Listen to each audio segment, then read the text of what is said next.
Nga investimi më i rik që ka nisur në Shkodër, kryebashkiaku Benet Beci ka kthyer përgjigje akuzave politike të adresuara ndaj tij nga kreu i PD Sali Berisha.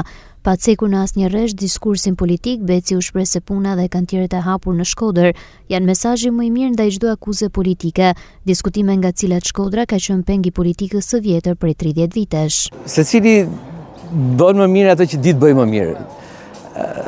Dikush bën më mirë të flasë, dikush të shaj. Ajo që ne ditë bëjmë më mirë është të bëjmë punën.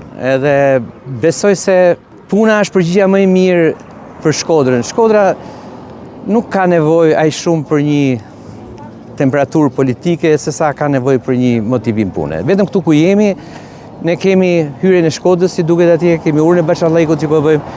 Ky investimi që filluam sot është investimi i rrugës Shirok Zogaj. Po pastrojmë liçenin, po heqim Dajlanin që të bëhet i shërbim.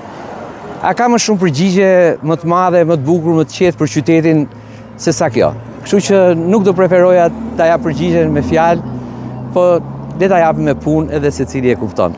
Kryebashkiaku Benet Beci shpreh i prerë se partia e tij politike është Shkodra. Pa diskutim, edhe unë besoj se gjithë qytetarët e Shkodrës tashmë e pëlqejnë politikën e punës. Kjo është ajo që dinë të bëjmë. Shpresojmë që kjo do të dalë edhe në zgjedhje si një mesazh shumë i fortë i Shkodrës për atë që po bëhet, për energjinë që duhet sjellim qytet. Unë besoj se është mesazhi më i mirë. Kryebashkiaku Benet Beci inspektoi nga afër nisjen e punimeve të një projekti të ri në rrugën e Shirokës, ku po ndërtohet një kursiere bicikletash dhe rruga panoramike e liçenit për këmbësorët, duke zëvendësuar pllakat e gurit që krijonin shqetësim për përdoruesit e bicikletave dhe një sër ndërhyrjesh të tjera që do ta bëjnë më të këndshme vizitën në liçenin e Shkodrës.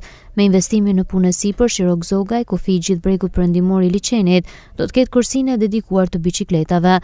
Janë një sër investimesh publike në një vlerë të konsiderueshme me vlerë për rreth 50 milion euro, që janë në proces në Bashkinë Shkodër në financim të qeverisë shqiptare dhe bashkisë. Në qytet po punohet në rrugën Hyrse dhe dublimin e rrugës së Bashallekut, parku 19 hektar tek ura e Bunës, rikualifikimi i urbanizdrales, pastrimi i liçenit, të cilat po krijojnë një impakt surprizues jo vetëm për banorët e Shkodrës, por edhe për vizitorët e shumë që i drejtohen kryeqendrës së Veriut.